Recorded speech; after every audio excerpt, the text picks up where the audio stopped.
What's so scary about ogres? Their appetite! Though darkness seeks to claim the light of Camelot, the fate of the kingdom falls not to a king, but to a girl with the heart of a knight, for not all who seek glory wear armor or wield a sword. In the good old days of King Arthur's reign, everything was sunshine and songs. Everyone was singing and cheering, but one knight wasn't having any of that peace nonsense. So he hatches a plan to steal Excalibur and take the throne. But as it turns out, our badass heroine isn't about to let that happen, so she sets off on a quest with a blind warrior hermit and a two-headed dragon to save the kingdom. It's a shame the movie came out when Disney was at the top of its game in animation, and Warner Brothers tried to jump in but didn't really hit the mark, even though the movie is actually a lot better than people give it credit for. We'll be famous. I can see us on the poster now. The story pretty much follows the classic Disney formula, as we have our heroine going on a journey, an over-the-top villain voiced by Gary Oldman, a romantic subplot, plenty of singing with a great song from Celine Dion, and hilarious side characters, arguably more entertaining than the main ones, like the two-headed dragon who's always bickering. Well, frankly, we're the reason cousins shouldn't marry. But the real scene stealer is a literal axe-wielding rooster who quotes famous movie lines. Do I feel clucky? Well, do ya, punk? This film was sitting right at the crossroads of animation, in a time when traditional hand-drawn animation was starting to combine with this new CGI technology. So we've got some parts that look stunning, and then some scenes that feel a bit flatter and less dynamic, but there's something undeniably charming about it. Quest for Camelot may have failed its main quest to become a hit and compete with Disney's animated films, but it definitely completed its side quest of being a delightful watch.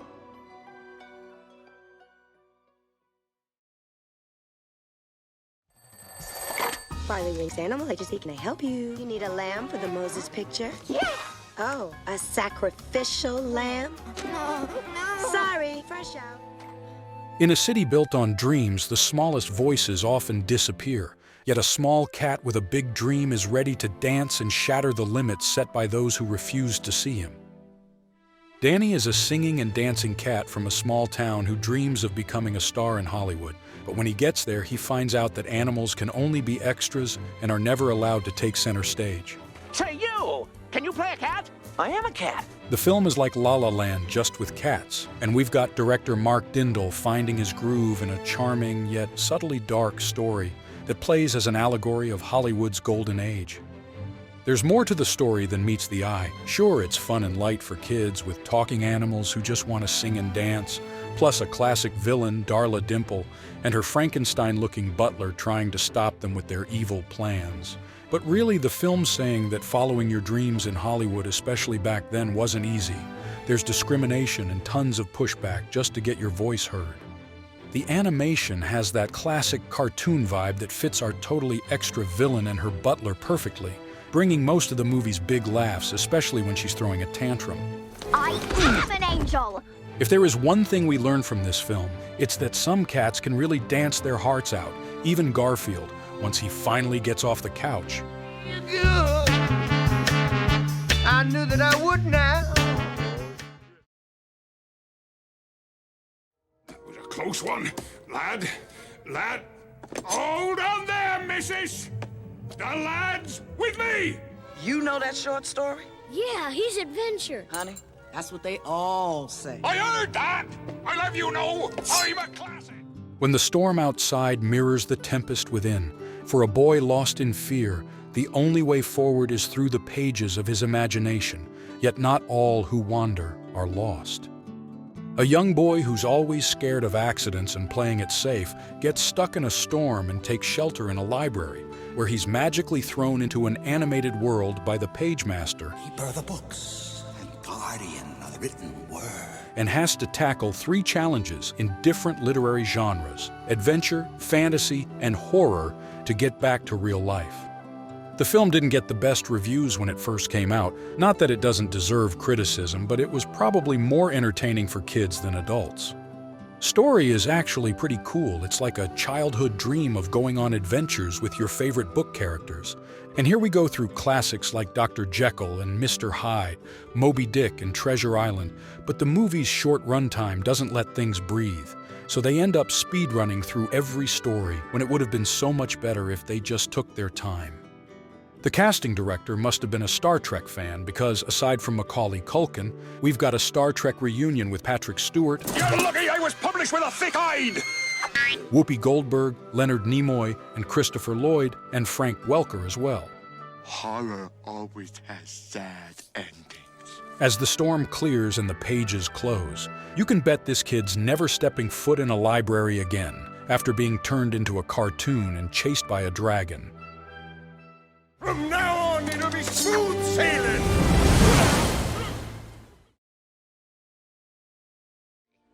Ever wonder what the word witch really means? Well, no. Not until tonight. Wits, knack, information. In the Dark Ages, anyone with half a brain, any knowledge, had his wits about him, yes? So, anyone too smart was called... A witch! Exactly! Under the autumn moon where shadows entwine, 4 friends race through the depths of time's sacred line. To save their lost friend, they'll face what may be, unlocking the mysteries of the Halloween tree. After a group of children lose their friend, who is mysteriously taken away on Halloween night, they receive help from a mysterious old man named Mr. Moundshroud Yes, I like it! to set out on a journey through time and space to save him. Based on Ray Bradbury's novel, the film is not only educational but also very entertaining, as each kid's costume represents different cultural Halloween traditions, exploring their origins and significance throughout the story. The film is more than just a history lesson. These kids literally come face to face with all these different cultures and how they interpret death, showing that death isn't something to fear, but just a natural part of life. The animation is a product of its time, created by the legendary Hanna-Barbera, and it has a bit of a dark tone, which was pretty normal for kids' shows back then, fitting well with the film's themes of life and death. We have the great Leonard Nimoy in the voice cast, who sounds almost unrecognizable, and Ray Bradbury himself as the narrator is just as brilliant as his storytelling talent. When you reach the stars and live there forever, all fears will fade, and even death will lose its power as Halloween night comes to a close.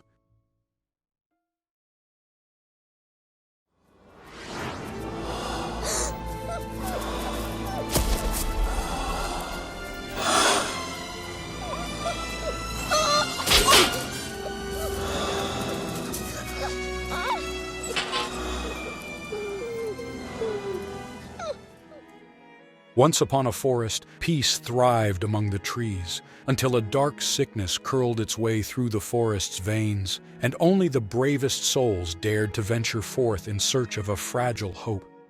Our furlings lived happily in the peaceful Dapplewood forest, but when a toxic gas started spreading and nearly destroyed everything, one of the kids got sick, and now 3 of the furlings go on a journey to find a cure for their friend. It's a pretty simple story and a bit on the nose with a good message about caring for the environment, but there's enough to keep you engaged, kind of like Fern Gully or Watership Down with less violence, though some parts might be a bit much for kids. Once Upon a Forest might be from a different era, back when animated films took on big ideas and did it with heart, but its message about taking care of the planet still hits home.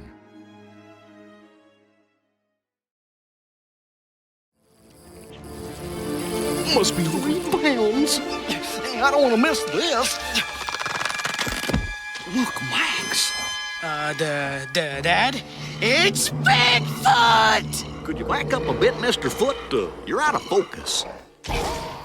A father's simple plan, a son's secret wish, each seeking something the other cannot see. Along a road they never meant to travel, they'll find their way, together and apart. Goofy is a single dad living with his teenage son Max, who's always embarrassed by his dad's jokes and goofiness. Wanting to spend some time together, Goofy takes Max on a fishing trip, but it messes up Max's date with his crush, and he's not happy about it, while Goofy has no idea how to connect with his son. Even though it's called a goofy movie and has plenty of goofy moments, the film is actually more mature than it looks, with characters written in a way that feel believable. A literal goofy, single dad trying to connect with his teenage son, but always ending up embarrassing him, and an awkward teenage boy who just wants to be cool and doesn't want to be seen with his dad. Their relationship is what makes this movie work. It just feels real and relatable. It's a bittersweet story that doesn't hit you over the head with a message. It just tells a story about a parent wanting connection and a teenager wanting independence that's really heartwarming and has plenty of funny moments too.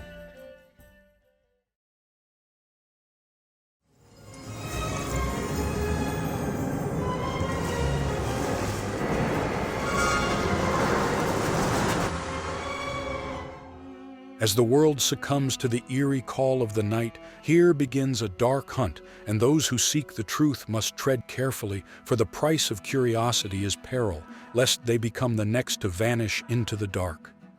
Francis is a pretty clever cat who just moved into a new house with his can opener, aka his human, but right when they arrive, he finds a dead body in the yard. Now, Francis doesn't appreciate this housewarming gift one bit, and with a lot of time on his paws, he decides to solve the case.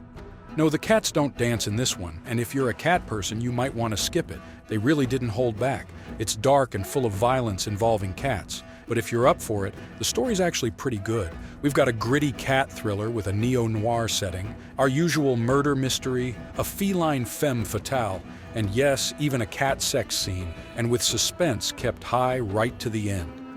The animation is good, but what really makes this movie stand out are the surreal dream scenes, or more like nightmares, which are super stylish and on a whole other level compared to the rest of the film, and honestly the highlight of the whole thing. Ain't going into town. Aw, come on, what's the worst that can happen? Wait till I let you talk me into these things.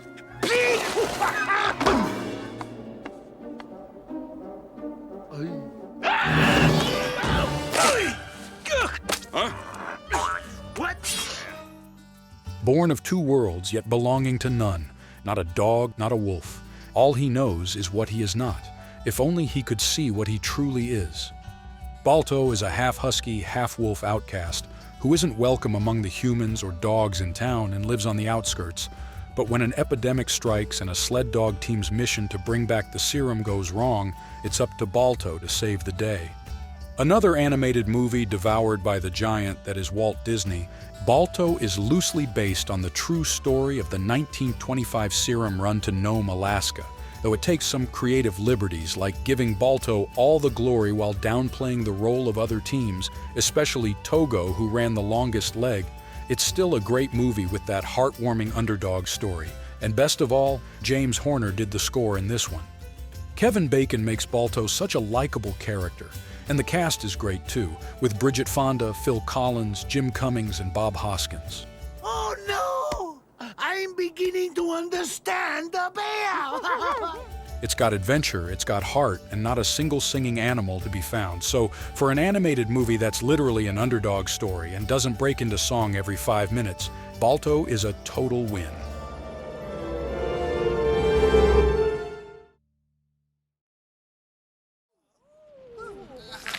Ow!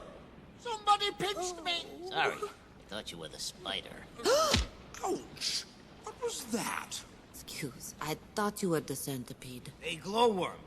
How about some light? I can't hear you, dear. I'll have to put my light on. Ow! Ow! This is so unladybug. Beyond the last winding road, high on a lonely hill, when life had faded to little more than gray skies and hard days, a young boy's lonely heart beats with secret dreams as fate brings a single spark of magic to a grand adventure for James and the Giant Peach. Once upon a time, young James Henry Trotter's happy life was turned upside down in 35 seconds flat when a rhinoceros ate his parents and leaving him in the care of his 2 charm-deficient aunts. Lollygagging in dreamland when there's so much work to do. Life had lost all color for the poor boy until a touch of magic lifted his world with a giant peach and some friends, casting him adrift on a sea of adventures beyond his wildest dreams. With the deadly combination of Henry Selick, Tim Burton, and Roald Dahl, and all the trauma this kid goes through, you'd expect a full-on villain origin story, but even with its dark tone, the film still finds a way to stay uplifting. The live-action part has that dark Tim Burton look, but as soon as the stop-motion starts, Henry Selick's style shines through. It's beautiful and creative, and the world becomes more colorful, just like James's life does, with even a cameo from Jack Skellington in his pirate days from The Nightmare Before Christmas. Good casting makes all the difference in animation since the voices do so much of the heavy lifting. And with Richard Dreyfuss, David Thewlis, Susan Sarandon, and Simon Callow voicing the characters, they're a lot of fun, with loads of witty banter. Spray us? They'll see the yank up there and come after us with a shovel. It happened to my brother. How awful. Split him right down the middle. Now I have two half-brothers. And so, with the giants of his adventure by his side, what begins as a lonely wish on a hill becomes an unforgettable adventure that brought color to every corner of James's world.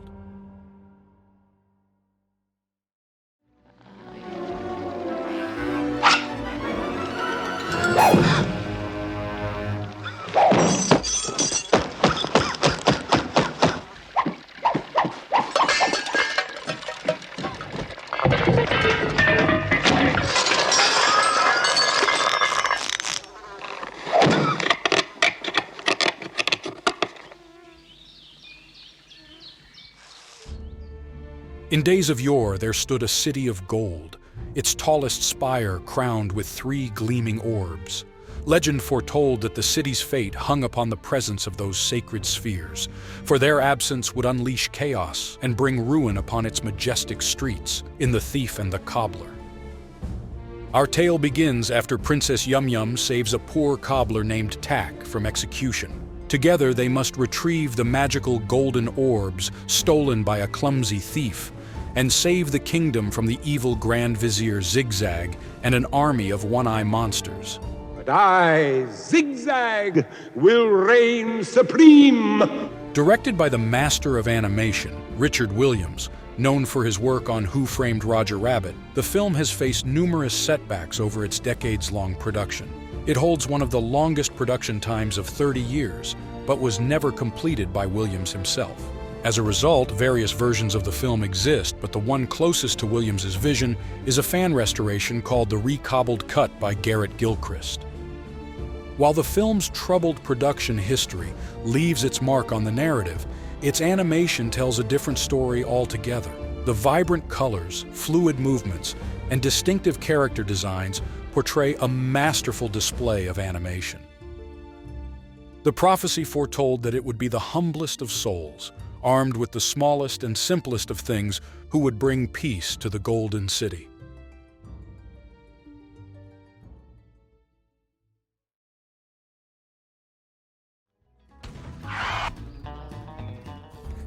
An ordinary guy gets this weird lump on his neck that suddenly gives him the power to make anything he imagines actually happen, mostly his sexual fantasies.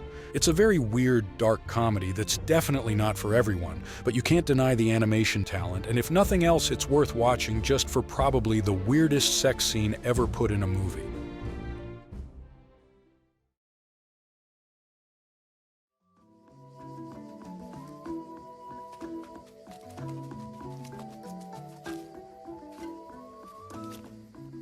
My name is Kirikou.